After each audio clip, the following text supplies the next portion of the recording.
Taste the Daily. ரவுடிகளுக்கு புரியும் மொழியில் தனது நடவடிக்கை இருக்கும் என கூறி சென்னை மாநகர காவல்துறை ஆணையர் அருண் எச்சரிக்கை. சட்டம் ஒழுங்கு காவல்துறை கூடுதல் இயக்குநராக இருந்தபோது ஏன் ரவுடிகளுக்கு புரியும் மொழியில் நடவடிக்கை எடுக்கவில்லை என அருண் IPSக்கு மக்கள் சரமாரி கேள்வி.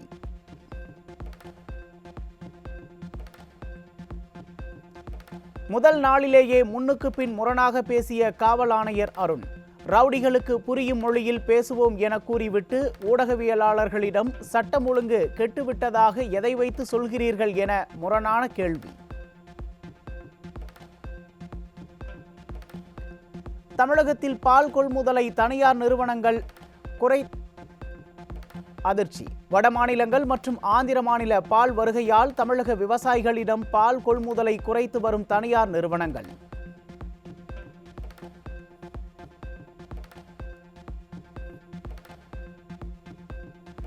விக்கிரவாண்டி சட்டமன்ற தொகுதி இடைத்தேர்தல் நாளை காலை வாக்குப்பதிவு.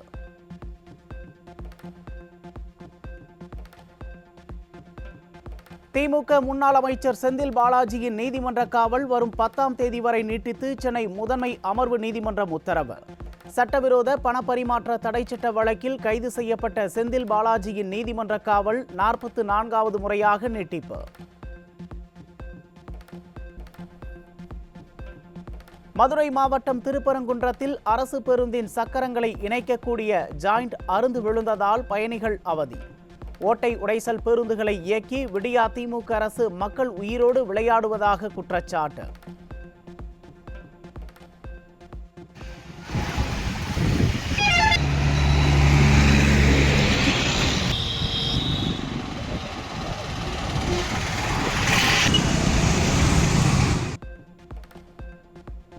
காஞ்சிபுரம் விளக்கொலி பெருமாள் கோவிலில் வடகலை தென்கலை பிரச்சினைக்கு துண்டுச்சீட்டு மூலம் தீர்வு. பேச்சுவார்த்தையில் முடிவு எட்டப்படாத நிலையில் குடவோலை முறையில் சுமூகமாக முடித்து வைப்பு. திருவண்ணாமலை பத்திரப்பதிவு மாவட்ட இணைசார் அலுவலகத்தில் நடந்த சோதனையில் கணக்கில் வராத பணம் சிக்கியது. விடிய ஆட்சியில் பத்திரப்பதிவுத்துறை லஞ்சம் வாங்கும் துறையாக மாறி வருகிறதா என மக்கள் விமர்சனம். செங்கல்பட்டு மாவட்டம் காட்டாங்குளத்தூர் அருகே அரசு பள்ளிக்கு சென்ற சிறுமி மற்றும் சிறுவன் காரில் கடத்தல். விடியா திமுக ஆட்சியில் பள்ளிக்கு சிறுவர்களை அனுப்பவே பெற்றோர்கள் அச்சப்படும் அவலம். திருச்சி மாவட்டம் சமயபுரம் அருகே 11ஆம் வகுப்பு மாணவிக்கு பாலியல் தொல்லை தந்த தனியார் பள்ளி ஆசிரியர் போக்சோவில் கைது. விடியா ஆட்சியில் பள்ளி மாணவிகளுக்கு கூட பாதுகாப்பு இல்லாத நிலை நிலவுவதாக மக்கள் குற்றச்சாட்டு. திருவாரூர் மாவட்டம் நீடாமங்கலம் பேரூராட்சியில் முறைகேடுகளுக்கு துணை போக மறுத்த பெண் ஊழியர் பணி நீக்கம். விடிய ஆட்சியில் நேர்மையாக பணி செய்த ஊழியர் திருவாரூர் ஆட்சியர் அலுவலகத்தில் தீக்குளிக்க முயன்றதால் பரபரப்பு.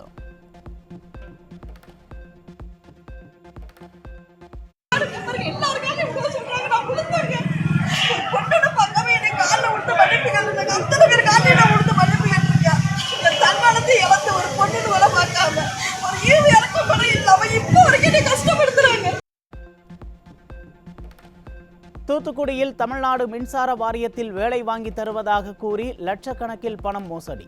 மோசடி பேர் வழிகளை முளையிலேயே தடுக்க நிர்வாக திறனற்ற விடியா திமுக அரசுக்கு வலியுறுத்தல்.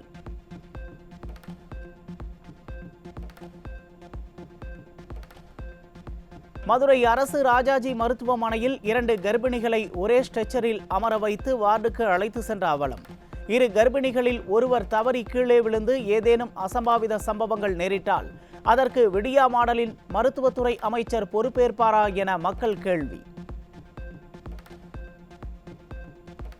சென்னை விமான நிலையத்தில் 10 கோடி ரூபாய் மதிப்பிலான 1 கிலோ கொக்கைன் போதைப்பொருள் பிடிபட்டது. தென்னாப்பிரிக்க நாட்டைச் சேர்ந்த பெண்ணிடம் சுங்கத்துறையினர் விசாரணை.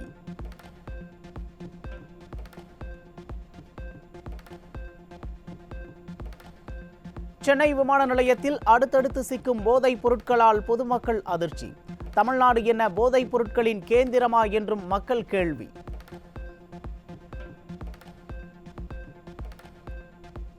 சிவகங்கை மாவட்டம் காரைக்குடியில் கத்தி மற்றும் கஞ்சாவுடன் காரில் வந்த இளைஞர்கள் சிக்கினர்.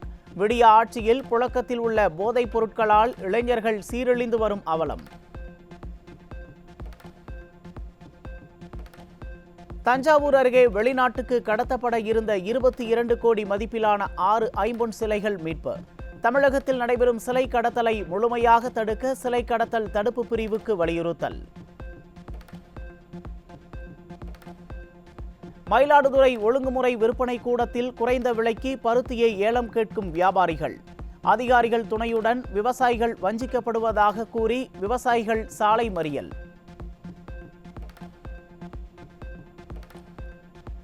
விடிய அரசுக்கு எதிராக தமிழகத்தில் தொடக்கப்பள்ளி ஆசிரியர்கள் கவனஈர்ப்பு ஆர்ப்பாட்டம். அரசாணை 243 ரத்து செய்ய வேண்டும் உள்ளிட்ட 31 அம்ச கோரிக்கைகள் வலியுறுத்தல்.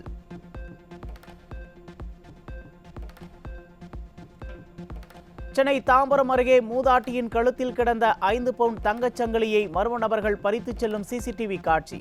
நிர்வாகத்திறனற்ற விடியா திமுக ஆட்சியில் நிம்மதியாக தெருக்களில் நடந்து செல்ல முடியாத அவலம். நீட் தேர்வு வழக்கில் மத்திய அரசுக்கு உச்சநீதிமன்ற தலைமை நீதிபதி சந்திரசூட் சரமாரி கேள்வி. ஓரிடத்தில் மட்டுமே வினாத்தாள் லீக் ஆனதாக மத்திய அரசு ஒப்புக்கொண்ட நிலையில் மிகப்பெரிய அளவில் வினாத்தாள் லீக் ஆகியிருக்கலாம் என உச்சநீதிமன்றம் அச்சம். நீட் விவகாரத்தில் அறிக்கை தாக்கல் செய்ய சிபிஐக்கு உச்சநீதிமன்றம் உத்தரவு. வினாத்தாள் கசிந்தது குறித்து பல்துறை நிபுணர் குழு விசாரிக்க வேண்டும் என யோசனை தெரிவித்த உச்சநீதிமன்றம் மறுதேர்வு மட்டுமே கடைசி வாய்ப்பாக இருக்கும் என்றும் கருத்து. விக்கிரவாண்டி இடைத்தேர்தலிலும் நீட் விவகாரத்தில் உண்மையை திரித்து பேசிய அமைச்சர் உதயநிதி. 2021 சட்டமன்ற தேர்தலின் போது நீட்டை ரத்து செய்யும் ரகசியம் தெரியும் என கூறி ஆட்சிக்கு வந்துவிட்டு மீண்டும் வாக்குக்காக நாடகம். இந்தியா முழுக்க இப்பதான் வட மாநிலங்கள்ல புரிஞ்சுக்கிட்டாங்க இந்த நீட் தேர்வு குளறுபடிகள்லாம். இப்பதான் ஒவ்வொரு மாநிலமா வட மாநில தலைவர்கள் மக்கள் நீட் தேர்வை ரத்து செய்யணும்னு ஆரம்பிச்சிருக்காங்க. ஆனா நம்முடைய தலைவர் அவர்கள் 7 வருடத்திற்கு முன்பே இந்த நீட் தேர்வை ரத்து செய்யணும்னு முதல்ல குரல் கொடுத்தது நம்முடைய தலைவர் அவர்கள், தமிழ்நாட்டு மக்கள். நீட் என்ற பிரச்சனை வந்தது திராவிட முன்னேற்ற கழக கூட்டணியில் இருந்த மன்மோகன் சிங் அவர்கள் பிரதமராக இருந்த நேரத்தில் அறிமுகப்படுத்தப்பட்டது என்பது உண்மைதான். சென்னையில் இருந்து ஆந்திரா சென்ற ஹவுரா ரயிலின் ஏசி பெட்டியில் மழைநீர் ஒழுகியதால் அவதியுற்ற பயணிகள். வந்தே பாரத் ரயிலின் கட்டமைப்பில் மட்டும் கவனத்தை செலுத்தும் குஜராத் மாடல் அரசின் மீது ரயில் பயணிகள் அதிருப்தி.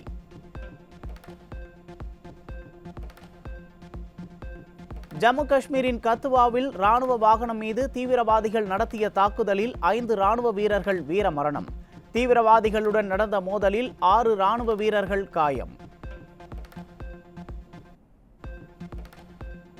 உடற்பயிற்சி செய்யும் வீடியோவை இணையத்தில் பகிர்ந்த மத்திய அமைச்சர் கிரண் ரிஜிஜு. குஜராத் மாடல் ஆட்சியில் போதைப்பொருள் புழக்கம் நாடு முழுவதும் அதிகரித்திருக்கும் சூழலில் உடற்பயிற்சி ஒரு கேடா என பொதுமக்கள் கடும் விமர்சனம். ஒலிம்பிக் தொடரில் இந்திய அணியின் தலைவராக ககன் நரங் பெயர் அறிவிப்பு. ககன் நரங் 5 முறை ஒலிம்பிக்கில் பங்கேற்றவர் ஆவார். பாரிஸில் நடைபெறவுள்ள ஒலிம்பிக் தொடரின் தொடக்க விழா அணிவகுப்பு. இந்தியா பெண்கள் சார்பில் பேட்மிண்டன் வீராங்கனை PV சிந்து தேசிய கொடியை ஏந்திச் செல்வார் என அறிவிப்பு.